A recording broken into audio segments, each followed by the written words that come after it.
Chers collègues, le pacte vert européen n'en finit plus de nous étonner par son cortège de législations irréalistes et dangereuses.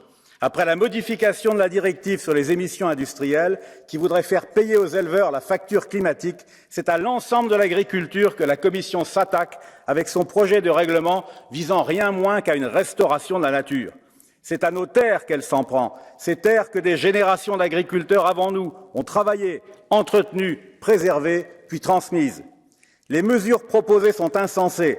Restaurer une grande partie des écosystèmes terrestres d'ici 2030, puis 100% d'ici 2050, serait catastrophique pour notre sécurité alimentaire.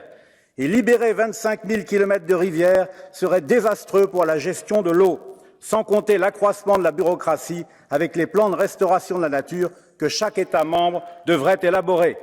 En rejetant ce texte par 3 fois, le Parlement a délivré un message clair. Cessez de nous imposer des ambitions environnementales délirantes qui détruisent notre agriculture et abandonnez plutôt votre dogme libre-échangiste qui ne fait que produire davantage de pollution. Monsieur Le Breton, vous le savez, je suis moi-même paysan.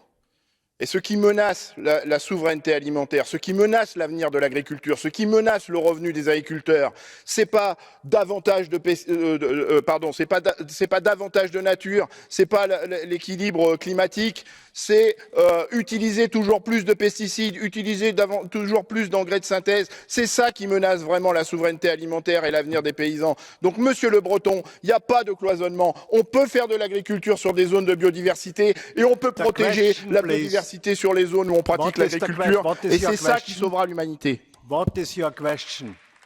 Cher Monsieur Bittot, je n'ai jamais dit qu'il fallait davantage de pesticides. Je suis d'accord pour qu'il y ait des mesures qui permettent de mieux prendre en compte les exigences environnementales. Mais tournons-nous plutôt du côté des industries qui polluent massivement.